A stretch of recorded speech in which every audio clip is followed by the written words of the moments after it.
For more information about this or any episode of the podcast, check out the website at philosophizethis.org. We have additional content, further reading, transcripts of every show, all free, of course.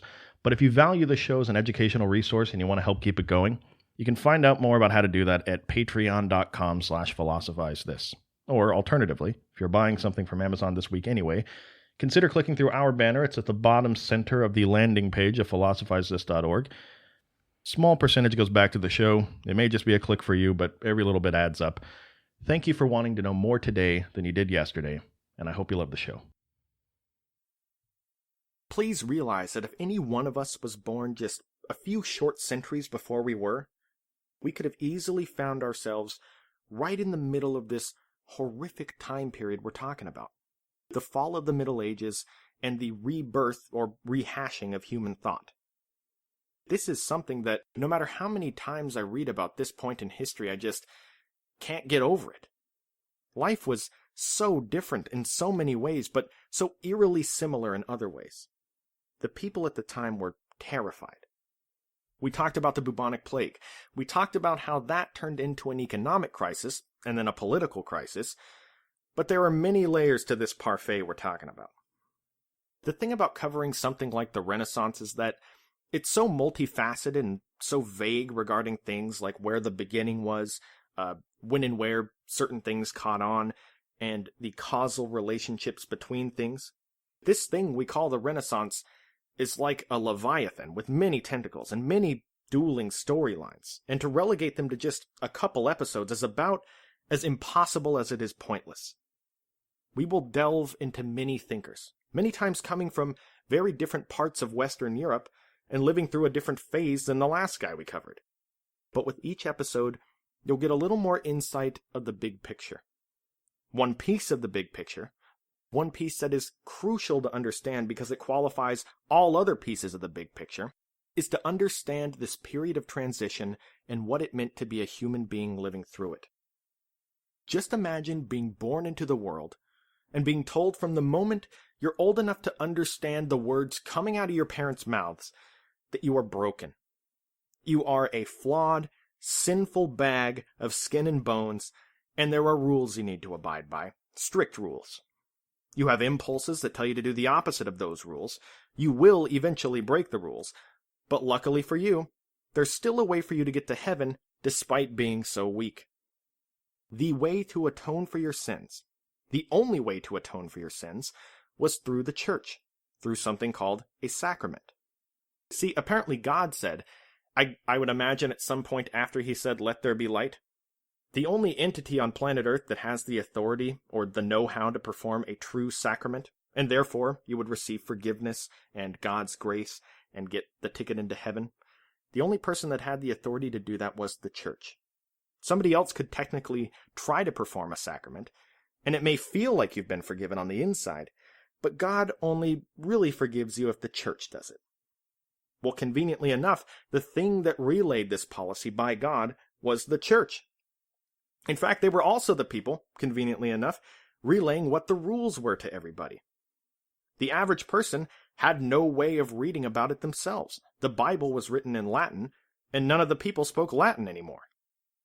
Just imagine if in modern times we were told that we need to corral ourselves into a little herd of people, waddle on down to the local preaching hall, and listen to a guy read from the Bible in Latin, and we hadn't the faintest idea of what he's talking about. We just had to accept that our eternal fate rested on whether this guy was telling us what it really said or not.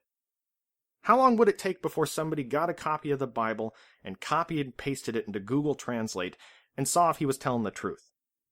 How long would we stand for that? Well, needless to say, it wasn't that easy back then. They certainly didn't have Google Translate, but it was becoming very clear that this system where we just listen to what the priest says in Latin and take his word for it wasn't going to cut it for very long. The reason why is because the entire world was collapsing around them. The church had a complete monopoly over spirituality. These people living at the time were told that they were being given God's grace and that it was only the church that could give it to them, but yet they looked around them and they understandably asked, well, if that's true, why is all this bad stuff happening to us? Why is 30 to 60% of the population dying?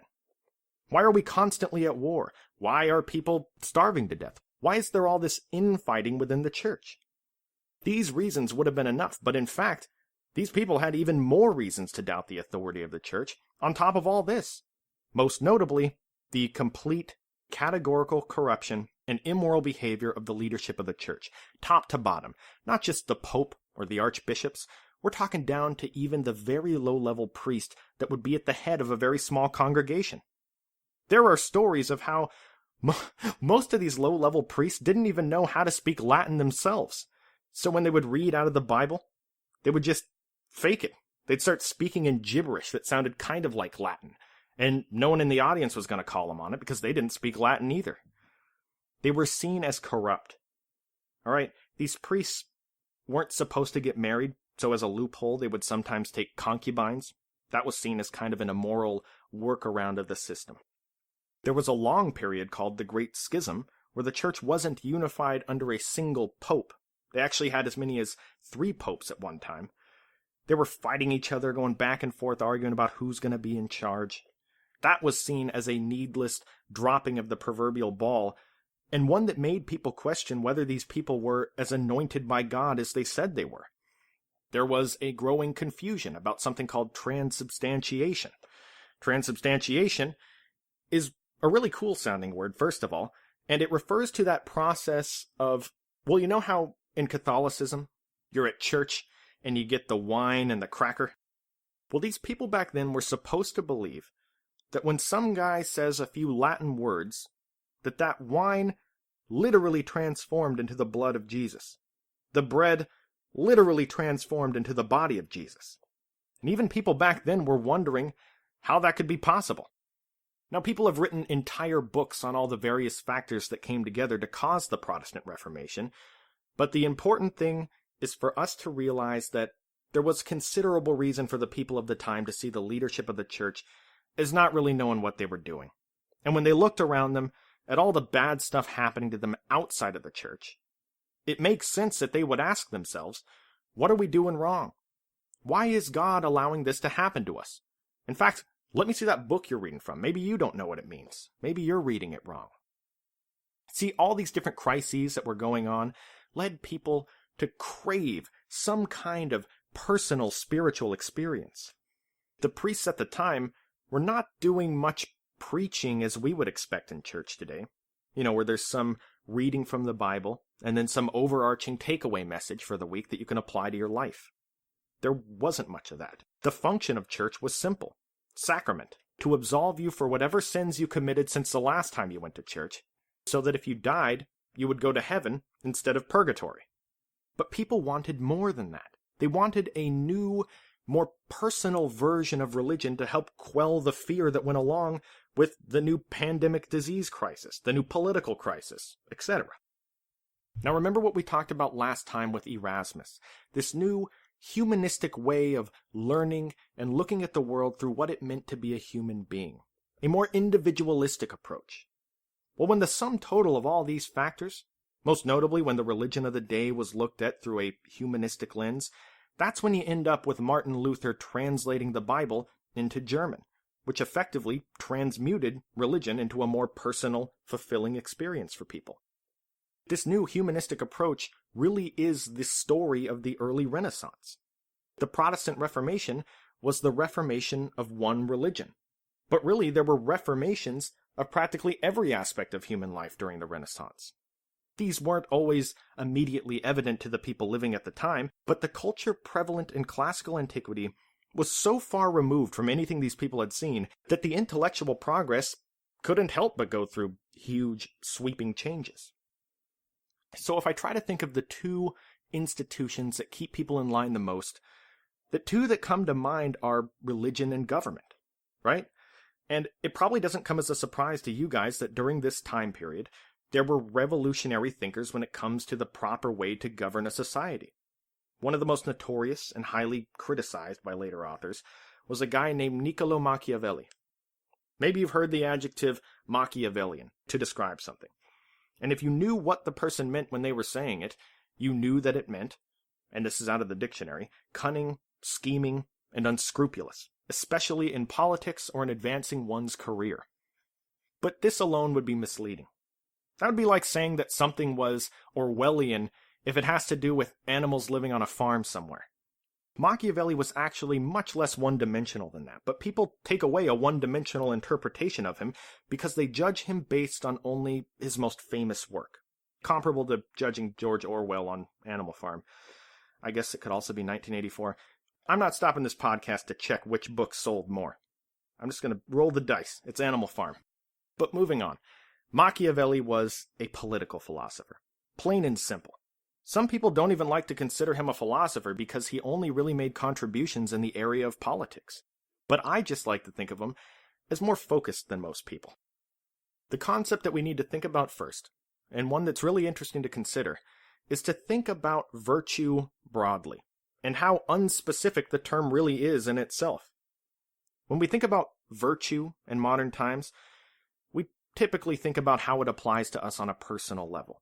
We think of virtue, and we think of things like patience, and honesty, and courage, and things like that. Now, at this point, it would be easy for us to mistake the term virtue as merely meaning what the best way to live is. Sort of like a best practices template for being a human being, right? You act this way, and it yields the best life possible. That's what virtue is. But that's not what virtue is, really. Virtue concerns itself with what is right and what is wrong. Sure, if our goal is to live the happiest life possible, which it is for most people, then the right thing to do, the virtuous approach to achieving that, is to be patient, honest, courageous, etc. However, if we change the end goal we're trying to arrive at, if we, for instance, determine that we want to be the unhappiest person possible, then the right thing to do, the virtuous thing to do, if that's the goal you want, is to be impatient, dishonest, and cowardly. We've all heard the saying that you have to know where you're going if you want to know how to get there.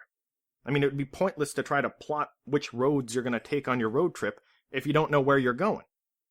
Well, that's the reason why there's no one single framework of being virtuous. That's the reason why what virtuous behavior is changes from philosopher to philosopher. Virtue, to St. Augustine, is much different than virtue to Socrates because they have very different end goals they were trying to achieve. Again, there may be ideas of right action that are more common among people, or more popular than other ideas of right action, but there is no intrinsically correct way to do things because good or bad is defined after the fact by a goal that's trying to be achieved. Now that said, we, as humans, have many goals that we assign to ourselves. There is a decorum that is acceptable for each one of these goals, and we would consider certain behaviors right or wrong based on what we were trying to achieve. For example, the decorum that makes a good stand-up comedian is much different than the decorum that makes a good doctor. When your doctor is reading you your test results, you probably don't want him to put on the fuzzy red shoes and a clown nose. Unless, of course, if he's Robin Williams in the movie Patch Adams. You don't want him to start berating you, or being sarcastic, or pointing out the ironies prevalent in your medical history. That would be unprofessional. However, you probably would want all of those sorts of behaviors if you were going out trying to watch a good stand-up comedian. Nothing is intrinsically bad about wearing the fuzzy red shoes, but we can deem them to be bad if we have a goal that we're trying to achieve. The decorum of a cheerleader is much different than the decorum of a library attendant. Well, this is a great place to start when talking about Machiavelli and his thoughts on the best way to rule a society. Sure, the average person walking around living their life should be honest and temperate and things like that, because they certainly yield the greatest result for him. But the rulers of an entire population have very unique problems they're presented with, very unique circumstances, and Machiavelli thought it would be naive to think that to be a great ruler, you could live with the same goals in mind as the average citizen, because you don't have the same goals. So because of that, you have to act slightly differently. His most famous work was entitled The Prince. This book was a handbook to a new ruler or a prince over a city-state or a population of some sort, and it gave them a blueprint for how to take control and maintain stability of their empire. Stability is the most important word of all, and remember it because we're going to come back to it. Machiavelli lived during this time of constant political unrest. I mean, just during his lifetime, The ruler of Florence, the place where he lived, changed almost 10 times. You read Machiavelli's writings, and it's very evident that what he wanted more than anything was a stable, unified Italy. Not this collection of city-states constantly arguing against each other. See, what Machiavelli realized is that a ruler can have the best plan in the world. He can have a 10-year plan where at the end of it, there's going to be a complete utopia in his kingdom. But if his kingdom lacks stability, nothing can happen. When a nation is unstable, it doesn't matter how much prosperity you might bring to your people eventually, that instability undermines the whole process. Therefore, the chief concern of any ruler should be the stability of the state. And no matter what you have to do to achieve that stability, you do it, even if it's outside the confines of what the average person would conventionally see as moral or acceptable from a leader. Murder, deception, warmongering, none of these things are off the table. Machiavelli would say that people that don't understand what it means to be a ruler would talk about things like human rights and world peace, and that we should never spill a single drop of blood. Machiavelli would say that these are all very noble pursuits in their own right, but it would be naive to think that a ruler can actually be like that in any practical sense. Seriously, just think about it. No country in the history of the world has ever been founded on a bunch of people coming to a grassy clearing in the middle of the forest, and they all start holding hands and singing like it's Christmas in Whoville. And then they all look at one guy and say, "He is our leader." And everyone starts cheering, and everything goes swimmingly, happily ever after. Machiavelli thought that if that sounds like a fairy tale, it is because it is. No, nations are founded on deception, espionage, bloodshed, you name it. Nations are founded on immorality. How can we expect that immediately after a new ruler takes power, if he wants to maintain stability of the empire, that he can instantly rule in a way compatible with traditional morals? Machiavelli describes it here, quote, "It ought to be remembered that there is nothing more difficult to take in hand, more perilous to conduct, or more uncertain in its success, than to take the lead in the introduction of a new order of things, because the innovator has for enemies all those who have done well under the old conditions, and lukewarm defenders and those who may do well under the new. This coolness arises partly from fear of the opponents who have the laws on their side, and partly from the incredulity of men who do not readily believe in new things until they have had a long experience of them. Hence it comes that all armed prophets have been victorious, and all unarmed prophets have been destroyed." End quote. It's one of my favorite quotes, by the way. Now don't jump to conclusions and think that this is the only way Machiavelli thought about how to run a nation. All right, his second most famous work was called Discourses on Livy. What is this Livy that he was providing discourse on? Livy was a renowned historian of Rome. He's best known for writing an entire history of Rome, or at least up till about 200 AD, 300 AD. So Machiavelli, again turning to the writings of earlier Greeks and Romans for a new model of things, looked at the success of Rome and wrote about how it would behoove the new city-states of the Renaissance to try to implement their system of government and experience success on the level that they had. Rome was a republic for most of the time Livy wrote about them. So at first glance, this seems like a contradiction for Machiavelli. I mean, on one hand, he's advocating a king or a ruler that shouldn't be bound by the conventional idea of morality, and then on the other hand, he thinks a republic is the best thing for states to model themselves after. There are many explanations for this apparent contradiction. In fact, some people even go so far as to say that The Prince was satirical. It wasn't even meant to be taken seriously. Machiavelli was just showing people how ridiculous these sorts of rulers actually act behind the scenes so that they would overthrow them and create a republic. Now, that's probably not the case. In reality, Machiavelli was probably talking about what he saw as two different stages in the development of a state. First, a nation is founded on that bloodshed and immorality that's inevitable, and the goal of the state at that stage should be to maintain stability, whatever the cost. Then, through the creation of institutions of control, the state could eventually transform into a more ideal form of government, namely a republic. Machiavelli's The Prince can be thought of as how that initial ruler can best maintain stability and implement those institutions of control so that the state survives long past his death. But the thing we need to realize, and the thing Machiavelli thought the ruler needs to realize, the reader of The Prince, is that without that stability, the Republic never happens. We need that period of stability to give us enough security to form the Republic. Otherwise, there's just going to be continual uprisings and people taking it over, constant political unrest, like he was living through. He talks about the contradiction in the way people typically think about leaders here. Quote, "How laudable it is for a prince to keep good faith and live with integrity, and not with astuteness, as everyone knows. Still, the experience of our times shows those princes to have done great things who have had little regard for good faith, and have been able by astuteness to confuse men's brains, and who have ultimately overcome those who have made loyalty their foundation. You must know then that there are two methods of fighting, the one by law, the other by force. The first method is that of men, the second of beasts. But as the first method is often insufficient, one must have recourse to the second. It is therefore necessary to know well how to use both the beast and the man." End quote. Machiavelli says that as a prince, you need to be willing to maintain stability by using both methods of fighting. One is the law, which is typically used by men. The other is force, which is typically used by beasts.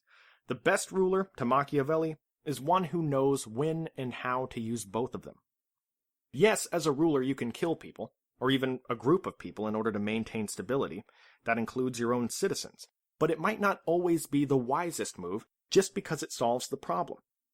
For example, if you're inside of your own little city hall and people are protesting outside about your princely abilities, that's a problem for a ruler. So there are multiple ways to stop that protest. You can invite them inside, take them out for lunch, make sure the media is there to watch it all, make it look like you care about their protesting. You can use the law, as Machiavelli said, or you can be like a beast. Round up the group of protesters, take them back behind the courthouse, and put a bullet in their head. Now, all three of these solutions solve the problem. The question is, which one is the wisest? Machiavelli says that although the ruler should expect to kill some people, not all cases warrant that response. For example, what if you take the protesters back behind the courthouse, shoot them in the head, and then the population turns on you and has an uprising because they're furious about what you just did? In that case, you didn't do a very good job of maintaining stability, did you? He sums up the principle a ruler should live by here. Quote, "I say that every prince must desire to be considered merciful and not cruel. He must, however, take care not to misuse this mercifulness. A prince, therefore, must not mind incurring the charge of cruelty for the purpose of keeping his subjects united and confident.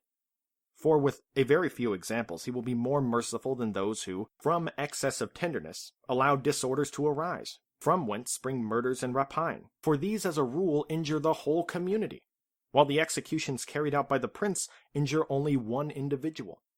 End quote. So in other words, if you're going to kill someone, make sure it contributes to the stability of the nation. The act of killing a group of people should be only to prevent future killing of a larger group of people. If you kill people with impunity, it will lead to the people hating you, which is not the goal of being a ruler at all. You should appear to be caring and loving to the population, not tyrannical. Killing people should not be based on your own ego or insecurities. That was a mistake that Stalin made. People end up hating you. On the contrary, killing should always yield a better long-term outcome for more people. There are two ways to maintain stability: to be loved or to be feared. Machiavelli says it here, quote, "Is it better to be loved rather than feared, or feared rather than loved? It might perhaps be answered that we should wish to be both. But since love and fear can hardly exist together, if we must choose between them, it is far safer to be feared than loved." End quote. This concept of acting immorally in the interest of preserving the state is not something that is exclusive to the way a ruler treats his population. This extends to your relations with other nations as well, and the expansion of your empire. Machiavelli talks about how stupid it would be to be a leader of a state and have to be beholden to your Christian morals. Imagine having to be completely honest about all of your intentions. Imagine having to never spy on what other countries are doing because you don't want to steal from them. There are tons of examples. Machiavelli would say that to only use diplomacy or tactics that are compatible with traditional ethics that individuals should hold themselves to puts a nation at a huge disadvantage against every other one. And if some rival nation is plotting a secret attack on you, and that surprise attack leads to the instability of your kingdom, you have failed as a leader. Because of this, Machiavelli advocates acting like a beast in certain situations. But it's important we understand which beast we need to act like. He gives 2 different beasts that you should model yourself after here. Quote, "The lion cannot protect himself from traps, and the fox cannot defend himself from the wolves. One must therefore be a fox to recognize traps, and a lion to frighten wolves." End quote.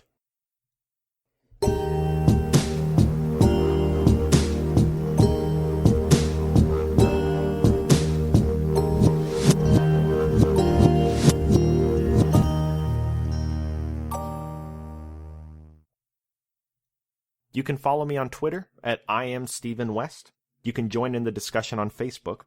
We find moral dilemmas within the popular news of the week and ask questions about it. You can find that at facebook.com/philosophizethisShow. If you love Philosophize This and want to make sure you never miss an episode, please consider signing up for email notifications. What it is whenever a new episode is released, we send out an email letting you know that it was released. We let you know what the episode's about. And we also send you some additional text content that we created about whatever philosophical topic we were talking about that week. There's no spam, and I'm not sending you a bunch of emails all the time. It's just whenever a new episode is released. So if that's something you're interested in, you can sign up at philosophizethis.org. And as always, thank you for wanting to know more today than you did yesterday.